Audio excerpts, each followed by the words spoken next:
Assalamualaikum warahmatullahi wabarakatuh.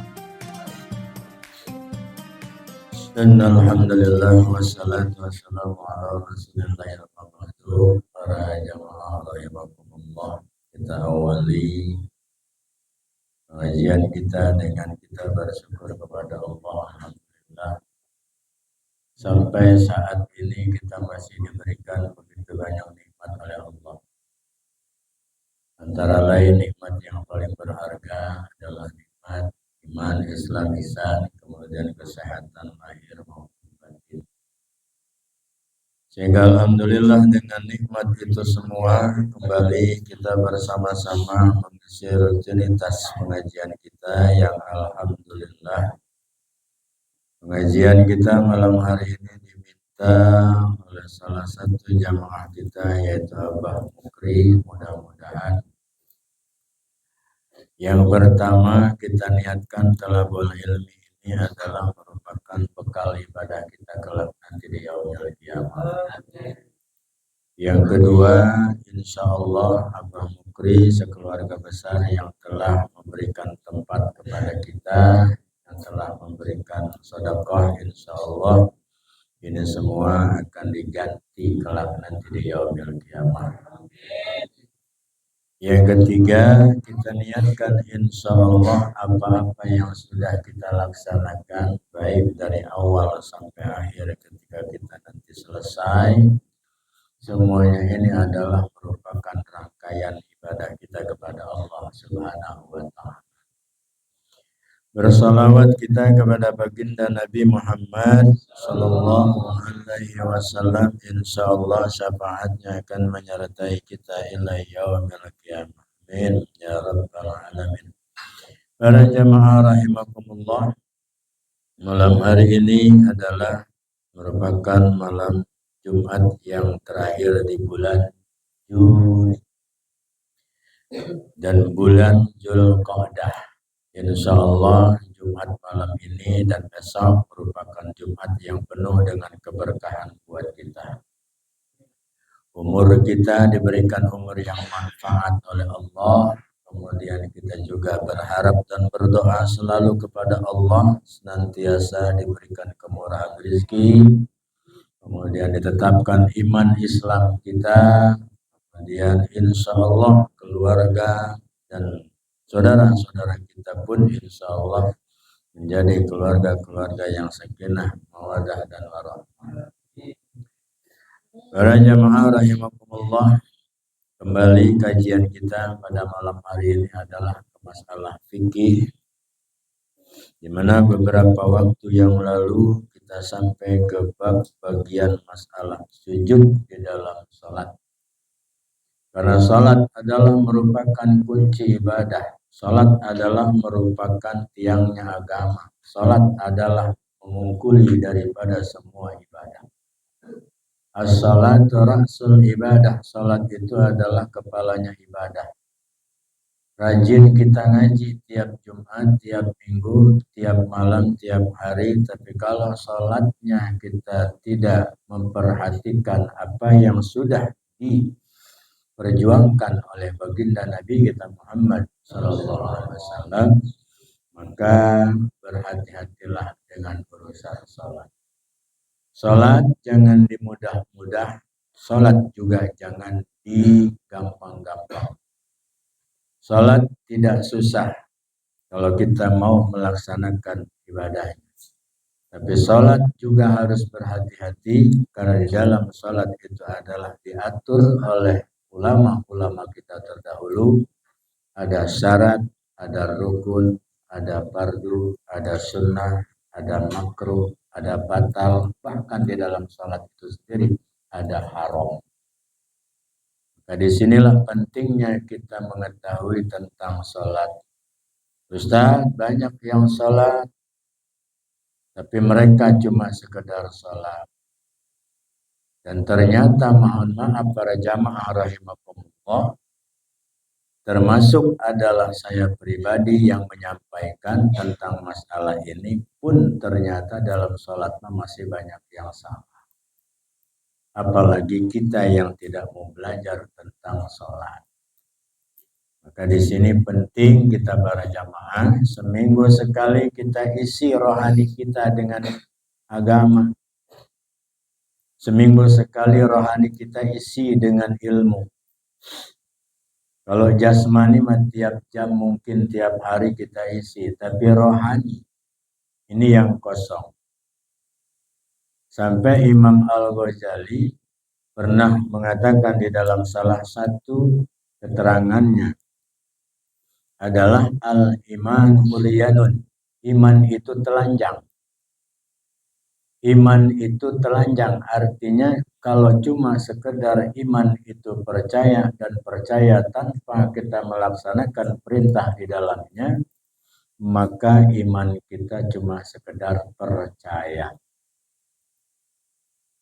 Maka iman harus bergandengan dengan yang namanya kemarin sudah dibahas tuh masalah Islam, kemudian iman, Islam, ihsan. Di Jumat kemarin sudah dibahas berkenaan dengan ketauhidan kita. Maka para jamaah rahimakumullah, malam hari ini tidak banyak yang kita bahas sesuai dengan konsep kita dari awal. Apabila kita pengajian di luar majelis, maka kita usahakan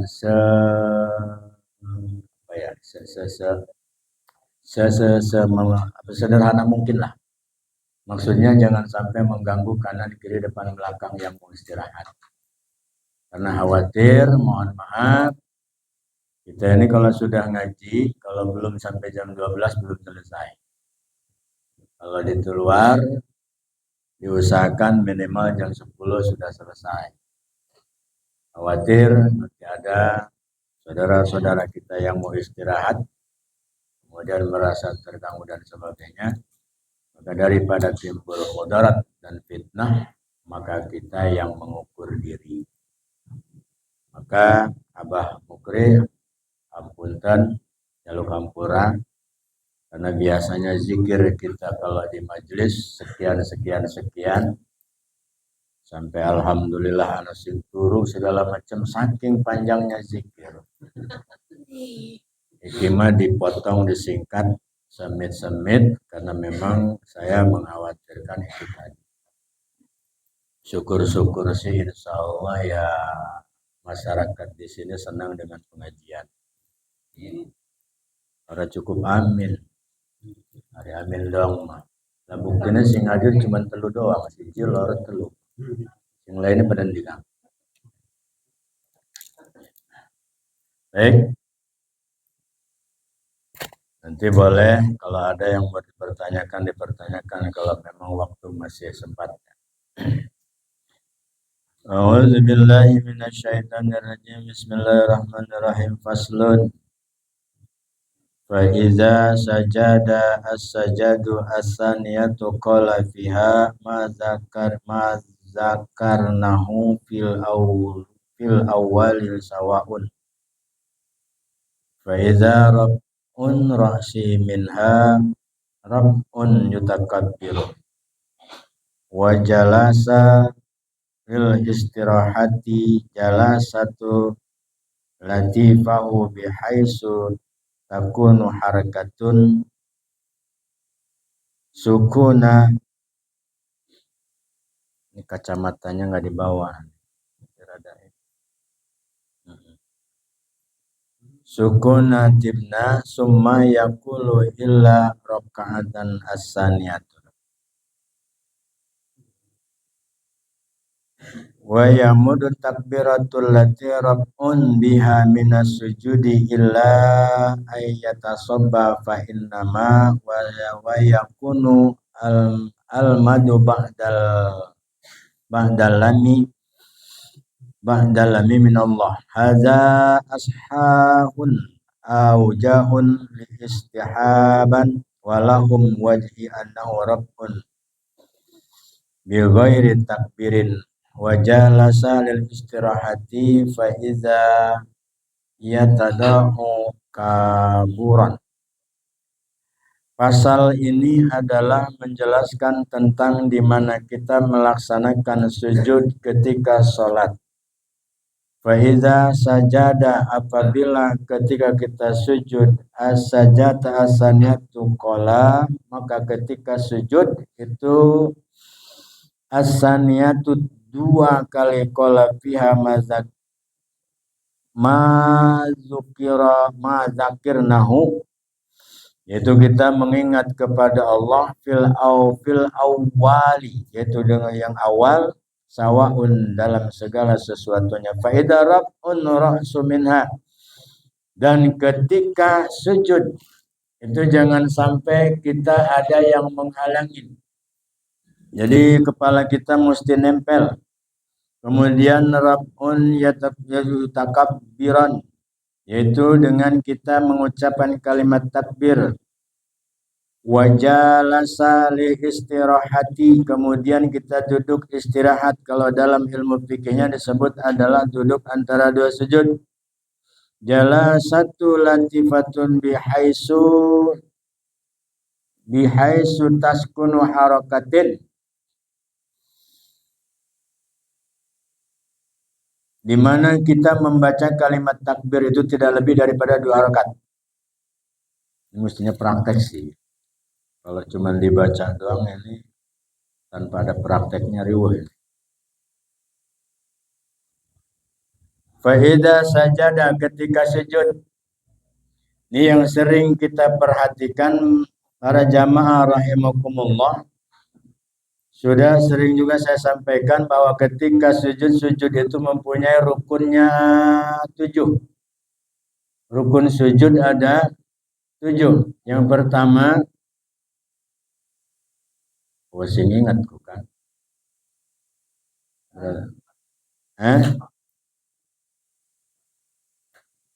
Rukun sujud 7, 2 telapak. Yang kedua lutut. Yang ketiga kaki. Yang kelima dahi. Berarti rukun sujud ada 7 apa 5? 7, 2. Tangan 2, lutut 2, kaki 2, sama. Itu rukun sujud 7. Emang kudu praktek kan. Fa iza raf'un ra'su minha, dan ketika sujud itu, ketika kita turun, maka kepala kita pun harus nempel. Ini enaknya praktek apa ngoceh sih? Emang kalau nggak dipraktekin ini riuh ini. Kalau kita melihat apa yang disampaikan oleh para ulama kita di dalam keterangan tersebut, fa iza sajada, sujud, kan ada 7. Telapak tangan 2, lutut 2, jempol kaki 2, sama ini 1. Ini sudah dipraktekkan sebenarnya. Sujud benar. Allah. Ini dulu turun. Ini. Ya. Ini dulu. 2 turun. Kemudian tangan 2 turun. Baru ini. Jidat. Maka kalau ahli sholat, kalau dia sholat pasti dinaikin ke ininya, pecinya. Harus begini. Harus kelihatan ininya. Sebab kenapa? Kalau kita melihat keterangan yang lain, jangankan dia tertutup peci begini, ada rambut 1 saja nempel ke sini, kemudian dia sujud, maka la tuqbalu sajadan, tidak sah, ditolak sujudnya kalau ada nempel rambut. Nanti boleh dipertanyakan nanti selesai nih, ya, biar paham. Sekali lagi, kita sudah baca suratan, kemudian mau sujud. Setelah i'tidal sami Allahu liman hamidah rabbana walakal hamdu dan seterusnya, lutut dulu yang turun, baru tangan 2 yang turun, baru kening yang turun. Kening dengan ujung hidung harus sama. Ulah nungging. Ulah ditonggengkan kita. Jadi kudu rata antara hidung dengan ujung hidung. Ustadz, hidung saya pesek nggak nyampe-nyampe. Tambah, tambah. Kemudian sujud anu benar adalah bukan dia seperti ini. Nih, sujud nih. Wih, nih. Ini di sini. Ustaz, ada saudara saya, teman saya, tetangga saya sujudnya begini. Bangkong.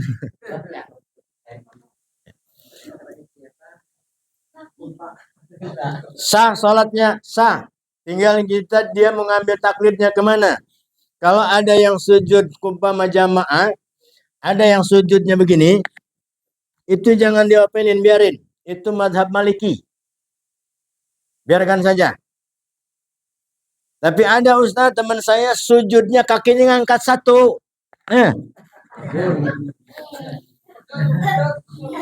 Lah itu bukan pegal, itu nggak ada madhab. Cantengan.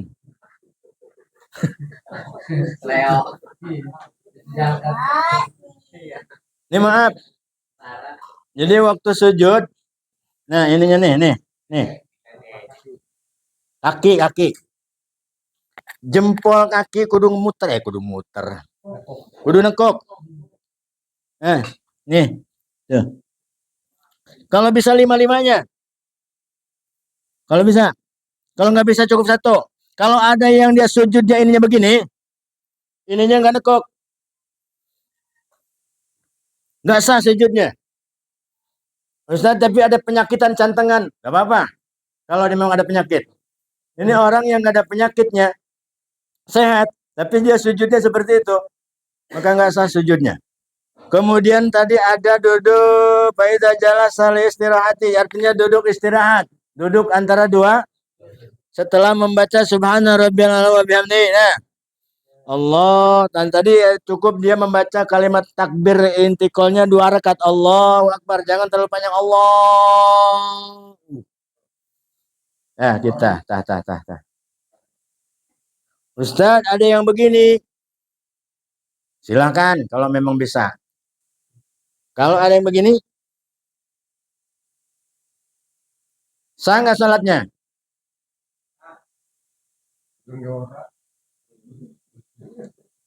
Duduk antara dua sujud tapi kakinya dia nggak nekuk. Malah apa sih? Nempel kayak gini nih. Ini. Ininya nggak begini, nggak nekuk begini. Harusnya begini. Harusnya. Tapi ada yang begini. Nah, yang saya tanyakan sah nggak sholatnya?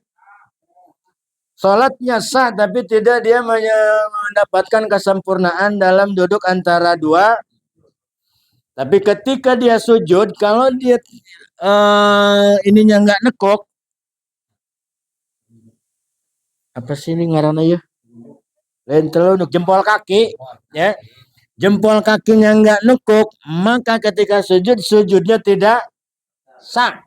Berarti kalau sujudnya tidak sah, sholatnya karena sujud adalah merupakan rukun sholat. Maka hati-hati itu urusan sholat. Sepele memang, tapi akan berakibat fatal dalam urusan sholat. Duduk antara dua sujud sama dengan tahiyat awal.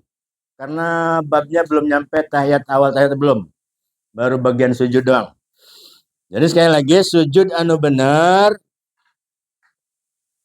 yang turun ini dulu, ini baru telapak tangan 2, baru ini.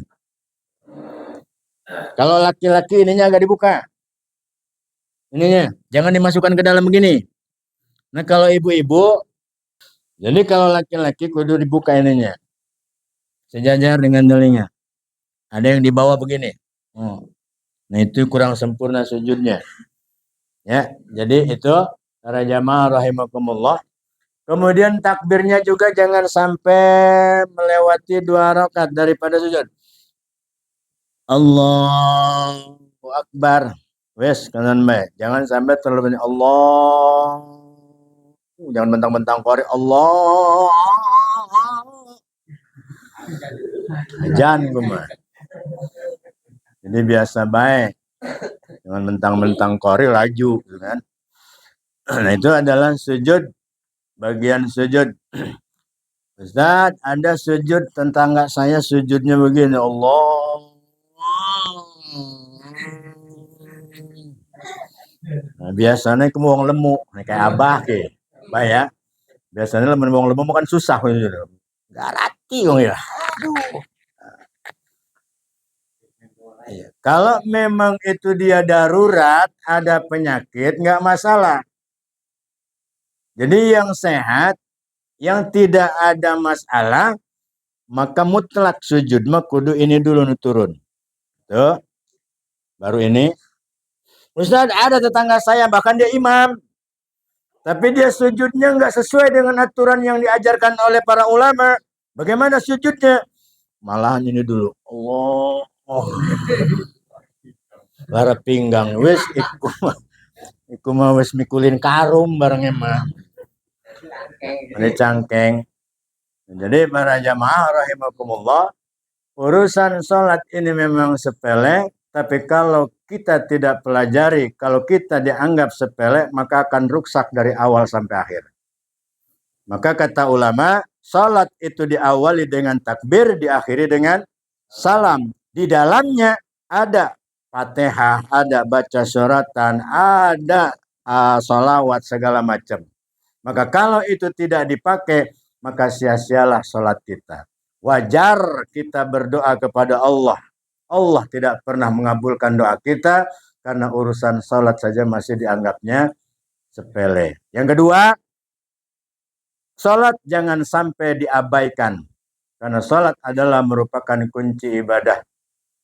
Kita rajin sedekah, rajin ngaji, rajin silaturahim, tapi lamun sholat nah ditinggalin, maka jangan harap orang menang keberkahan ke Allah. Awwalu ma yuhasabu baina yaumal qiyamati shalah. Pertama nanti yang bakal ditanyakan oleh Allah urusan salat. Allah tidak menanyakan apa jabatanmu, berapa anakmu, berapa hartamu, tidak. Tapi yang dipertanyakan adalah urusan salat. Maka mohon maaf nih kepada kita semua, kalau kita punya istri, tegur kalau istri itu belum salat. Ajak salat. Karena mohon maaf segala sesuatunya nanti tidak ada dalil yang mengatakan adalah suami bisa masuk neraka karena istri, tidak ada dalilnya. Tapi yang ada dalilnya adalah suami bisa masuk neraka karena tidak pernah mengajak kepada hati-hati tuh. Jadi lamun pernah sama sekali mengingatkan, hati-hati. Jadi jamaah rahimakumullah, ini kita mau ngomong sing dua istri ya, itu siapa ngarannya Mansur? Sing dua istri kita mau ngomong ge Jonda, boga pamajikan, untuk boga pamajikan maulah. Ya, jadi kesimpulan saja sedikit yang kita bahas jamaah ini masalah sujud, insya Allah manfaat. Nanti insya Allah Jumat Arif deui bakal katimu deui dibahas deui masalah baru karena duduk antara dua sujud. Baru sampai karena tahiyat awal, tahiyat akhir terus minimal ya 7 tahun karak hatam. 7 tahun baru hatam, baru nyampe bab itu. Belum nyampe bab batal puasanya makruhnya belum. Ini baru rukunnya doang. Kalau masalah sunah-sunah yang lain nantilah. Yang penting wajibnya behelah ya. Wajibnya sudah dululah yang penting. Jangan sampai kita sholat qobliyah ba'diyah mah. Rajin barang yang wajib mah ditinggal. Jamaah rahimakumullah, kesimpulan yang pertama adalah bahwa sholat jangan pernah dianggap sepele. Yang kedua, sholat adalah merupakan kunci ibadah dari semua ibadah yang lain. Yang terakhir, kesimpulannya adalah sholat jangan dianggap enteng, tapi jangan dienteng-entengin. Sholat itu tidak susah, tapi jangan dianggap susah. Sholat itu mudah bagi orang-orang yang sudah mendapatkan hidayah di dalam kalbunya, maka tidak pernah dia meninggalkan kewajibannya kepada Allah Subhanahu wa Ta'ala. Itu saja. Terima kasih. Assalamualaikum warahmatullahi wabarakatuh.